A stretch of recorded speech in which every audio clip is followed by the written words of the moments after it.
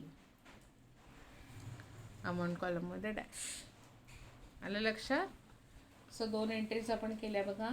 Sangeeta accepted a bill for ₹18,000 drawn by Geeta at 3 months.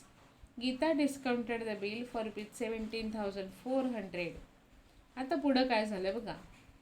Before the due date Sangeeta approach Geeta for renewal of the bill. आलो बघा आपण आता रिन्युअलवर आलो. So renewal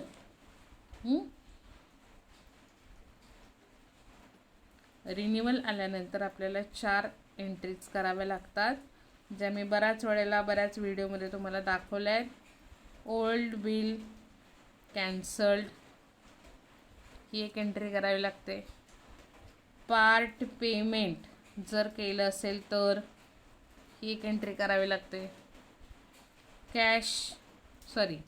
interest paid ही entry असेल, ही तर करावीच लागते. आणि चौथी एंट्री असते बघा न्यू बिल. म्हणजे रिन्युअल आलं की ह्या 4 एंट्रीज ऑटोमॅटिकली त्याच्या मागोमाग येणारच आहे. मग पहिल्यांदा ओल्ड बिल कॅन्सल करावं लागेल. म्हणजे 18,000चं बिल कॅन्सल करावं लागेल. 18,000चं बिल कॅन्सल करताना रिन्युअलची एंट्रीज आपण लिहिल्या आहेत बघा. तुम्ही चार्ट बनवले असतील, वहीमध्ये लिहिलेले असतील, तरी देखील मी तुम्हाला समोरासमोर दाखवते. बऱ्याच व्हिडिओजमध्ये मी दाखवले तरी देखील पुन्हा एकदा की पहिल्यांदा आपल्याला old bill cancel, interest due, cash paid and new bill, jackpot entry, ह्या एंट्रीज आपल्याला कराव्या लागतील. जुनं बिल कॅन्सल करण्यासाठी या 4 कंडिशन्सपैकी आत्ता बिल कुठं आहे ते बघावं लागतं. Cancellation of old bill for dishonour of bill. Drawee account debit to bills receivable कधी येईल? रिटेन्ड बिल असेल तर. Drawee account debit to bank हे कधी येईल? डिस्काउंटेड बिल डिसऑनर झालं तर. Drawee account debit to bill send for collection कधी येईल? जर कलेक्शनला पाठवलेलं बिल बाउन्स झालं तर. आणि ड्रॉई अकाउंट टू एंडॉर्सी कधी येईल? जर एंडॉर्समेंट झाली असेल आणि बिल डिसऑनर झालं असेल तर. आत्ताच्या आपल्या प्रॉब्लेममध्ये आपण बिल कुठं पाठवलं मला सांगा? Bill discounted with bank. बँकेकडे डिस्काउंटिंगला पाठवलेलं बिल बाउन्स झालेलं आहे. म्हणजे आपण कुठली एंट्री करणार मला सांगा? Drawee account debit to bank account. आलं लक्षात? Drawee account debit to bank account ही एंट्री आपण आता करायची आहे. सो डिसऑनरची एंट्री बघा. रिन्युअल आपलं इथून सुरू होतं. रिन्युअल तिसरी एंट्री. ड्रॉई कोण आहेत आपल्या केसमध्ये? Sangeeta. Sangeeta account debit 18,000 to bank account 18,000. आलं लक्षात? Drawee account debit to bank because discounted bill dishonoured, म्हणून ही एंट्री आपण रिन्युअलमध्ये फर्स्ट एंट्री केली. नॅरेशन मी सांगते, तोंडी तुम्ही लिहा. Being discounted bill dishonoured. माझ्याकडे जागा कमी आहे आणि मला पुढे एंट्रीज बसवायच्या आहेत, त्यामुळे मी लिहित नाही आहे. हीच एंट्री यांच्या बुकमध्ये कशी येईल बघा रिन्युअलची. त्यांच्या पुस्तकात काय फरक पडतोय बघा. त्यांच्या पुस्तकात काहीच फरक पडणार नाही आहे. ड्रॉईच्या बुकमध्ये बिल्स पेएबल टू ड्रॉवर. आलं लक्षात? तेच लिहायचं आहे आपल्याला, वेगळं काहीच लिहायचं नाही. तिसरी एंट्री बघा. Bills payable account debit 18,000 to drawer. आपले ड्रॉवर आहे गीता. तो Geeta's account 18,000. Being discounted bill dishonoured. आले लक्षात? Being discounted bill dishonoured. So ह्या 2 एंट्रीज आपण केलेल्या आहेत बिल कॅन्सल केल्याच्या. ओल्ड बिल कॅन्सल केलं बघा आपण. 18,000चं बिल कॅन्सल केलं. आता पार्ट पेमेंट, इंटरेस्ट पेड आणि न्यू बिल अशा 3 अमाऊंट आपल्याला काढायच्या. काय काय कंडिशन सांगितल्या ते आपल्याला लक्षात घ्याव्या लागतील. बघा काय काय सांगितलंय. Before the due date Sangeeta approach Geeta for renewal of the bill. Geeta Geeta agreed on condition that Sangeeta should pay 6,000 immediately. म्हणजे तिनं पार्ट पेमेंट किती करायचं मला सांगा. 6,000 तिने लगेच द्यायचे. ओल्ड बिलची अमाऊंट किती आहे? 18,000. बरोबर. ओल्ड बिल किती आहे? 18,000चं. त्यापैकी तिनं आत्ता पैसे किती द्यायला सांगितलेत लगेचच्या लगेच? 6,000. पार्ट पेमेंट म्हणजे रिमेनिंग अमाऊंट किती आली? 12,000. आलं लक्षात? रिमेनिंग अमाऊंट किंवा याला आपण न्यू बिल अमाऊंटसुद्धा म्हणू शकतोय. 12,000. आलं लक्षात? फक्त 6,000 द्यायचे का इंटरेस्ट द्यायचा आहे बघा बरं. Geeta agreed on condition that Sangeeta should pay 6,000 immediately and for the balance she should accept 4 months bill along with interest ₹550. Interest 550 आहे. बऱ्याच वेळेला तुम्हाला पर्सेंटेजमध्ये देतात, पण आता तुम्हाला क्लिअर कट अमाऊंटच काढून दिले, त्यामुळे कुठलंच कॅल्क्युलेशन आज नाही आहे. इंटरेस्ट डायरेक्ट काढून दिला त्यांनी 550. पण इंटरेस्ट आज पार्ट पेमेंट बरोबर नाही, इंटरेस्ट आज नवीन बिलाबरोबर आहे. नवीन बिलाची अमाऊंट आपण मगाशीच काढली. 12,000 प्लस 550 इंटरेस्ट. हा रिमेनिंग अमाऊंटचा बॅलन्स आहे की इंटरेस्ट आहे. म्हणजे टोटल नवीन बिल आपल्याकडं कितीच येणार आहे आज? 12,550चं. आलं लक्षात? रिन्युअलमध्ये 4 एंट्रीज. ओल्ड बिल कॅन्सल, 18,000चं बिल कॅन्सल केलं. पार्ट पेमेंट कितीचं झालं आहे पहा? 6,000. 6,000चं पार्ट पेमेंट झालं आहे. मग 18,000पैकी 6,000 गेल्यावर खाली किती राहतात? 12,000. नवीन बिल कितीचं येणार आहे? 12,000चं. पण त्यांनी काय म्हणलं आहे? फक्त नवीन बिल नाही तर त्या नवीन बिलाबरोबर इंटरेस्ट पण द्यायचा आहे ₹550. मग त्याच्यात आपण इंटरेस्ट ॲड करून न्यू बिल आपलं येणार आहे 550. इथं जरी इंटरेस्ट दाखवला असला तरी सेपरेट एंट्री आपल्याला करायला लागते 550ची. यापैकी आपण ही एंट्री केली. आता दुसरी एंट्री करूया पार्ट पेमेंटसाठी. बघा बरं, रिन्युअलमध्ये पार्ट पेमेंटसाठी काय एंट्री आहे ते. सगळ्यांकडं पुस्तकं असतील. आता हळूहळू तुमच्या एंट्रीज पार्ट झाल्या असतील असं मला वाटतंय, पण त्याच्यावर जास्त फोकस करणं गरजेचं आहे. बघा, पार्ट पेमेंटसाठी एंट्री आहे बघा ड्रॉवरच्या बुकमध्ये. Cash account debit to drawing. 4th entry, cash और बँक अकाउंट डेबिट. किती केलं आहे पार्ट पेमेंट? 6,000. ड्रॉई कोण आहेत? संगीता. तो Sangeeta account 6,000. Being part payment received. बस, नॅरेशन काय लिहिणार? Being part payment receive. ह्यांनी रिसिव्ह केले म्हणजे त्यांनी गिवन केलेलं आहे. यांच्या बुकमध्ये रिव्हर्स एंट्री येणार आहे बघा. Drawer account debit to bills payable. Sorry, drawer account debit to cash और बँक. ड्रॉवर कोण आहे आपली? Geeta. Geeta account debit to cash और bank account 6,000. Being part amount given. Narration इथे येणार बीइंग पार्ट अमाऊंट गिवन किंवा being part amount paid. Cash paid केल्याची entry केली बघा आपण जस्ट आता 6,000 रुपये दिले. आता इंटरेस्ट चार्ज केल्याची एंट्री करायची आहे. इंटरेस्ट चार्ज केल्याची एंट्री बघा काय आहे? Drawee account debit to interest account. Clear आहे एंट्री? सोपी आहे. ड्रॉई कोण आहेत? Sangeeta. Sangeeta account debit to interest account. Sangeeta account debit to interest account. Amount आहे 550. आज प्रॉब्लेममध्ये अमाऊंट काढूनच दिलेली आहे. हीच एंट्री इकडं रिव्हर्स येणार आहे. Interest account debit, interest account debit to Geeta account. Amount आहे 550 रुपये. आलं लक्षात? 550 रुपयाचा इंटरेस्ट त्यांनी काढून दिला आहे. सो आपण आता तिसरी एंट्री पण केली बघा. Old bill cancel, part payment and interest paid. आता आपली जॅकपॉट एंट्री. जॅकपॉट एंट्री म्हणजे ही एंट्री ऑलमोस्ट आपण प्रॉब्लेममध्ये केलेली असते. फक्त आपल्याला नवीन बिलाची अमाऊंट तिथं मांडावी लागते, एवढाच काय तो फरक. मग जॅकपॉट म्हणजे बिल ॲक्सेप्टन्सची एंट्री आपण आता परत करणार आहोत. 6 जी आहे ती bills receivable account debit to Sangeeta account आपल्याकडे आहे बघा.